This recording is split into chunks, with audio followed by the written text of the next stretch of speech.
तर अब की बार गोळीबार सरकार सत्तेत असलेल्या आमदारांनी गोळीबार एका पोलीस स्टेशनवर केला।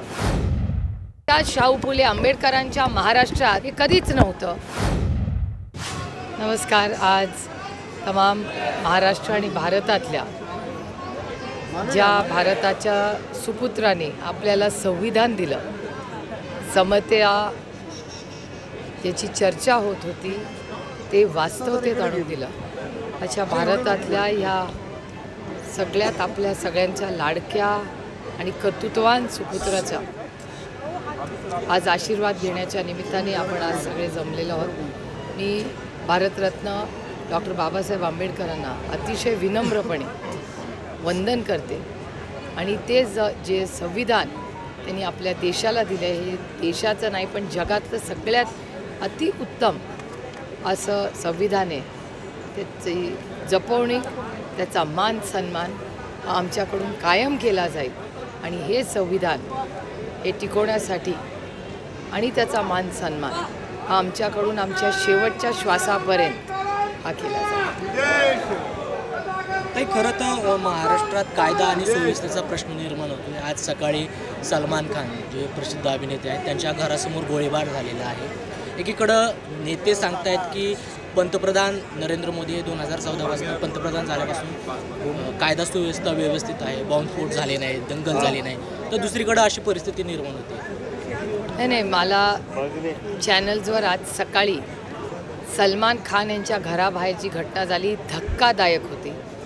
सलमान खान जिथे राहतात त्या भागात महाराष्ट्रातली, मुंबईतली मायबाप जनता जी कष्ट करणारी आहे त्या सगळ्या एरियामध्ये सकाळी ज्येष्ठ नागरिक वॉकला जातात, मुलं शाळेत जातात, लोक जॉगिंग करायला जातात, महिला सकाळी घरातली कामं उरकून तिथे काम करायला घरातून बाहेर पडतात, सकाळी दूधवाला येतो, भाजीवाला येतो। अशा सगळ्या परिस्थितीत भर रस्त्यावर जर गोळीबार होत असेल तर अब की बार गोळीबार सरकार, जे मी अनेक महिने म्हणते, त्याच्यावर आणखीन एक शिक्कामोर्तब झालेला आहे। कारण तुम्हाला आठवत असेल की काही महिन्यापूर्वी एका पोलीस स्टेशनमध्ये सत्तेत असलेल्या आमदारांनी गोळीबार एका पोलीस स्टेशनवर केला होता। म्हणजे पोलीस स्टेशनमध्ये राहून जर हे हिम्मत करत असतील गोळीबार करायची, तर रस्त्यावर गोळीबार म्हणजे सत्तेतल्या लोकांना मला वाटतं फार काही वाटणारच नाही। कारण काही अबकी बार गोळीबार सरकारच आहे आणि डेटा वाईज मी उगाच त्यांच्यावर आरोप करत नाही आहे, पण तुम्ही बघताय गोळीबार किती ठिकाणी येत आहेत। आपल्या सुसंस्कृत पुण्यामध्ये कोयता गँग हा शब्द तरी माहिती होता का आपल्याला? आज कोयता गँग ही मधून अधून डोकं कसं काढते, मग त्याचा एकदाच काही निर्णय का होत नाही? काही दिवसांनी धमक्या दिल्या जातात की आज नंतर आम्ही कोयता गँगला डोकं वर काढू देणार नाही। मग 15 दिवस महिन्याभरात ते कसं डोकं काढतात? कॉलेजेसपर्यंत त्याची मजाल पोचली आहे। याचा अर्थ की महाराष्ट्राच्या ट्रिपल इंजिन सरकारमध्ये क्राईम ह्याला कोणीतरी सहकार्य किंवा आशीर्वाद आहेच ना, त्याच्याशिवाय हे सारखं कसं तुमच्या माझ्या छत्रपतींच्या शाहू फुले आंबेडकरांच्या महाराष्ट्रात हे कधीच नव्हतं। ताई, आपण बघतोय की म्हणजे पुण्यामध्ये तर गँग्स वाढत आहेत, ड्रग्सची प्रकरणं आपण बघतोय समोर येत आहेत। काही महिन्यांपूर्वी पार्लमेंटमध्ये जे झालं तो मुद्दा असेल।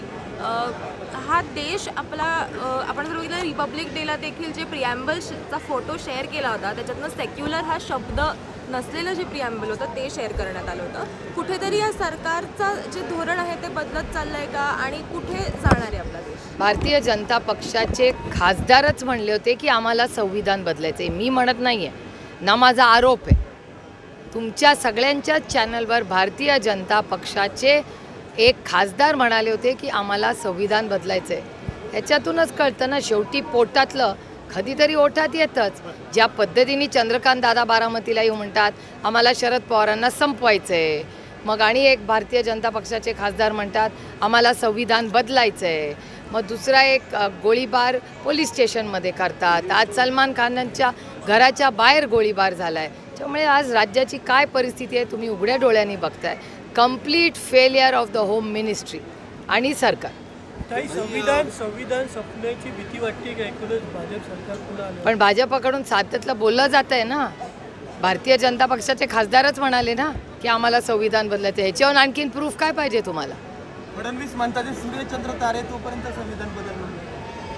ठीक आहे, मग त्यांचा खासदार कसं बोलला असं? काही पवार साहेबांचं जे वक्तव्य होतं, बाहेरचे पवार, मूळ पवार, त्यावरून काल या संदर्भात जेव्हा सुमित्रा पवारांना प्रश्न विचारला गेला ते भाऊक झाल्याचं पाहायला मिळालं होतं. आणि या सगळ्या मुद्द्यांना घेऊन पवारांच्या या स्टेटमेंटवरनं विरोधकांकडे टीका सुद्धा. कसं आहे, एकतर शरद पवारांवर टीका हे 60 वर्ष आपण सगळे पाहतो आणि शरद पवारांवर टीका केली की हेडलाईन होते. काय हरकत आहे तुम्हाला? चांगलं आहे ना, आपलं नाणं 60 वर्ष खणखणीत आहे मार्केटमध्ये. सगळ्यांचीच भाषणं बघा आणि डेटा वाईज जावे. जो जो व्यक्ती जेव्हा आदरणीय पवारसाहेबांवर टीका करतो त्याची हेडलाईन होते. आता लोक बारामतीला येऊन काय म्हणतात की आमचं एकच कार्यक्रम आहे की शरद पवारांना संपवणं.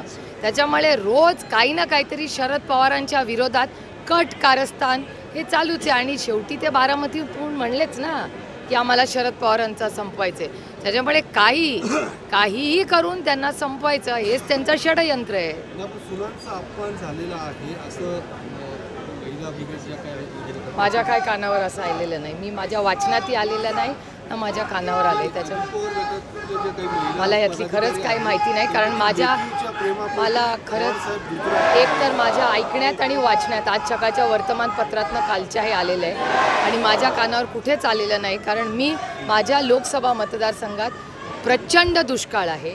नाझऱ्यात एक थेंब पाणी नाही आहे, उजनीत एक थेंब पाणी नाही आहे. त्याच्यामुळे दुष्काळाची परिस्थिती अतिशय गंभीर व्हायला लागलेली आहे.